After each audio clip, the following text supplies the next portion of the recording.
보안 사건에 대해서 잠깐 얘기를 해볼 텐데, 근데 이게 기류가 좀 이상하게 돌아가는 것 같아요. 제일 처음에는 지금 전당대 전에는 처리가 안 될 것 같이 보였는데, 지금 한병도 원내대표는 이거 어떻게든 이번 본회의 8월 5일날 지금 본회의가 예정돼 있잖아요.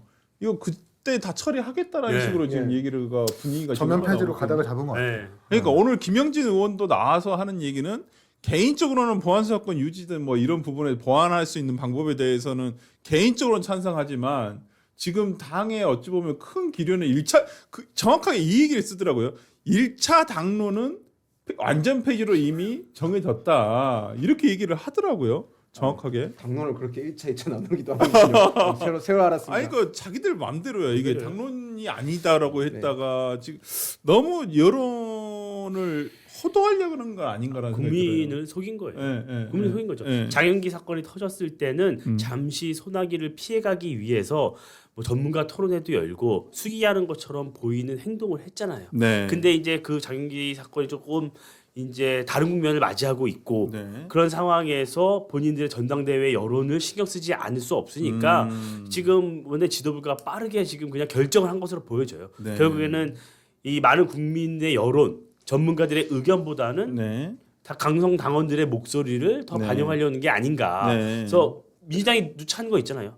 일단 해보고 한번 봐가면서 수정하겠다라고 하는 얘기가 있으니까 저는 이 부분은 완전 폐지를 금명간 처리를 할 것 같습니다. 아니 이거 너무 좀 무책임한 내용이 아닌가라는 생각이 드는데 지금 이루어지고 있는 거에 대해서는 그러니까 그 민주당 의총에서 이런 보안 사건 관련한 논의를 하면서 이 얘기가 나왔다는 거예요. 폐지 때는 장유인 사건 또 나온다. 지금 있어도 이 모양인데 없으면 오죽하겠냐 이런 얘기가 나왔고, 근데 이제 여기서 강경파들은 굉장히 그건 이례적인 사건이기 때문에 앞으로 일어나지 않을 것이다.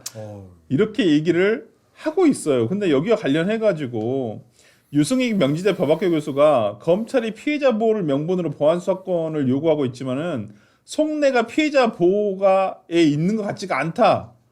그리고 황명규 중부대 경찰행정학 전공 교수는 검찰의 보안 사건을 남겨둘 것이 아니라 피해자 보호 지원 제도를 두텁게 만들어야 된다. 야, 이분들은 도대체 그러니까 장윤기 사건에서 검찰의 있지? 보안 수사가 없이 만약에 피해자 보호 지원 제도를 두툼하게 만들어놨어요. 어떻게 그 증거 인멸을 찾을 수 있다라는 거죠? 피해자는 그렇죠. 돌아가시고 없는데 없죠. 없잖아요. 다 헛소리인 거예요 지금. 어쨌든 그 정치적인 이유, 검찰을 악마화하고 이 권력을 계속해서 수사하고 있다라는 그 방패를 만들기 위해서 국민들이 겪는 피해가 안 보이는 겁니다. 저는 그래서 의원총회 때 하는 전문가가 그런 얘기까지 했어요. 보안 수사과 폐지하면 이건 죄악이다라는 말까지 한 걸로 기억하거든요. 그럼에도 그게 안 들리고 폐지를 가다가 잡았다고 하는 건 전 대통령과 청와대 의사가 충분히 반영이 된 거라고 생각을 해요.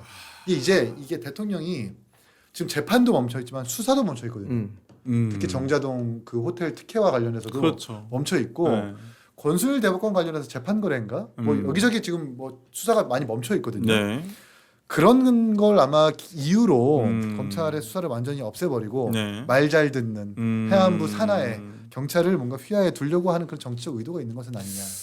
아니 근데 이해가 안 되는 게 지금 최근에 어떤 여론 전체적인 흐름이나 이런 것들을 보면 보안 사건 유지에 대한 의견들이 굉장히 민심이 많단 말이에요. 그럼에도 불구하고 지금 오로지 강성당원들의 어떤 이런 것 때문에 그런 것인지 이럴 수 있죠. 한병도 대표 내가 근저당권으로 한번 이슈를 크게 만들었을 테니까 이 틈을 타서 빨리 보안 사건 폐지를 밀어붙여. 이슈가 이슈를 가리고 이슈가 이슈를 덮으며 지금 약간 그런 식인 거잖아요. 저는 유시민, 정청래 두 사람의 나비 효과도 있다고 봐요. 그 영향도 있다고. 왜냐하면 김민석 후보가 일단 나오기 전에 총리를 그만두기 전에 정부안은 없앴고 그리고 본인도 없애는 게 방침이라고 얘기는 했잖아요. 얘기는 했는데 이 정청래 대표는 또 그 책임을 계속 그쪽으로 넘겼고 그리고 유시민 씨는 오늘도 우리가 얘기를 했지만 어제 방송에서 그랬잖아요. 이 보안 수사권 폐지 이런 게 검찰 수사권 이게 해체가 제대로 안 되는 이유가 대통령 때문이다. 이 얘기 계속 하고 있잖아요. 결국 대통령 때문이기 때문에 이 김민석을 찍으면 안 된다는 얘기랑 그게 동일한 거예요. 그렇죠. 그러니까 검찰 해체를 원하는 우리 당원들은 김민석을 찍어서는 안 된다는 얘기를 지속적으로 하고 있는 거예요. 그러니까 지금 이 의지가 의심받고 있잖아요. 네. 그러니까 이 지도부도 한병도 원내대표나 나머지 사람들도 야 우리가 이것을 빨리 처리하자. 빨리 이 이슈 자체를 없애버리자. 라고 판단한 것으로 보여져요. 장윤기 사건이야 시간이 지나면 잊히고 이 문제는 또 다른 이슈가 생길 수밖에 없지만 네. 이 지금 전당대회에서 밀리면 다 죽는다. 그러니까 저는 이 보안수사권 문제가 결국엔 강성당원 지지층에서는 여전히 흔들림이 없다고 판단을 하는 거예요.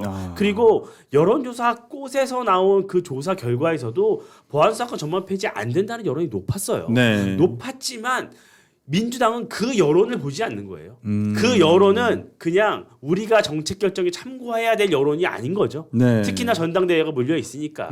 그리고 이것은 그 여론은 우리가 계도를 해야 될 대상이라고 생각할 수도 있어요. 민주당은. 네. 그러니까 잘 몰라서 그러죠. 우리가 정책 시행하고 하면 나중에 우리가 설득하면 돼. 일단 밀어붙여. 이렇게 생각을 한 거예요. 그러니까 결국에 전당대회용이다. 그렇게 봅니다.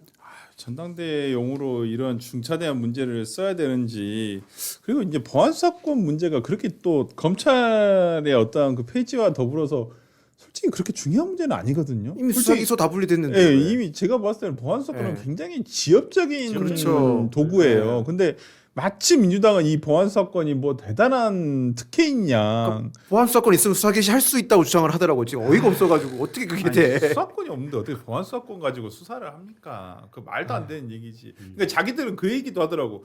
검찰이 보안수사권 가지고 있으면 뭐 예를 들어서 민주당 국회의원들 전부 다 뭐 통신조회 해가지고 뭐 수사 이렇게 별건 수사할 수 있다. 경찰에 수사 받을 거 맞나?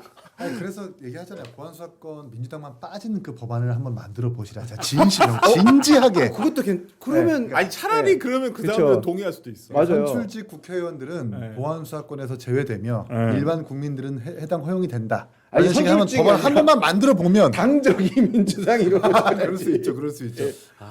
저는 이게 검찰 내부에서 네. 검찰이 바라는 대로 흘러가고 있어요. 네. 지금 검찰 내부에서는 이 보안수사권조차 오면 안 된다고 얘기하잖아요. 네. 왜냐하면 이 보안수사권 이 권한도 얼마 없는 거 남겨놓고 민주당이 모든 책임을 또 검찰로 떠넘기고 네. 이것조차 폐지해야 된다는 프레임으로 또다시 검찰 개혁을 들고 정치를 할 거예요 민주당은. 네. 그래서 검찰 내부에서는 차라리 이참에 다 없애고 한번 대한민국 어떻게 돌아가는지 민주당이 좀 파악해봐야 된다. 그렇죠. 이것도 없애야 네. 된다는 얘기가 있는데 저는 국민의 한 사람으로서 그렇잖아요. 그러면 안 된다고 생각하잖아요. 왜냐하면 선량한 피해자가 발생합니다. 그러니까요. 그러니까 우리 망고님이 얘기하신 대로 정의를 돈 주고 사게 그쵸. 된다. 네. 이 말이 딱 맞거든요. 왜 그러냐면 이 얘기가 있어요. 검사는 보안사건을 행사하는 이유는 진범이라든지 진실규명 또는 어떤 진범에 대한 공소유지를 위해서 하는 경우도 있지만 이번 사건과 같이 피해자 보호를 위해서 하는 경우들이 대다수거든요.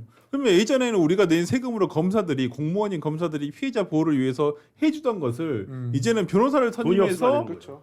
해야만 하는 상황이 오는 거예요. 이걸 이제 수사 단계에서 계속 얘기도 하고 변호사를 통해서 얘기를 하는 게 물론 본인이 직접 가서 얘기할 수도 있겠지만 그걸 수사기관에 들어주냐고요, 솔직히. 그러니까 변호사가 가서 얘기를 하면 뭐 이런 것도 있나 보다 하고 좀 더 보게 되는데 저는 그 생각이 들어요. 민주당이 집권하면 민주당은 약자를 보호하고 서민을 얘기하지만 네. 아이러니하게도 지금 무주택 서민들이 가장 힘들잖아요.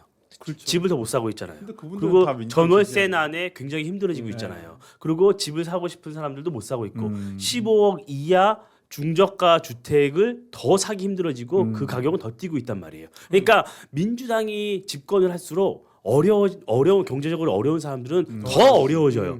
이것도 똑같은 논리적 구조를 만들고 있는 거예요. 네. 그러니까 민주당이 집권해서 민주당이 정의를 구현하겠다고 이 법안들을 이 형사법을 강행 처리하려고 하지만 오히려 이런 것들이 구조적으로 가난한 사람들은 이 정의 구현을 받기 더 어려워지는 이 법률 서비스 시장을 만들고 있단 말이에요. 저는 그러니까요. 굉장히 아이러니하고 국민들이 이것을 결국 깨닫게 될 거라고 봅니다.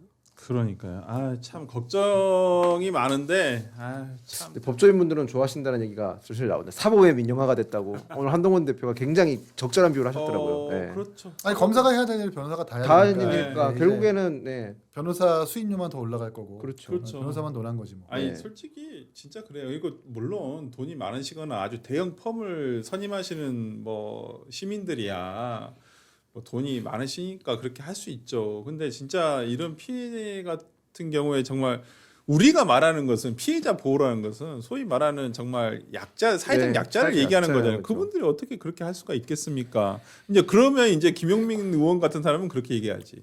아 우리가 국선 변호인 붙여드릴게요. 근데 국선 변호인 열심히 합니까? 솔직히 그 수당이 얼마나 된다고?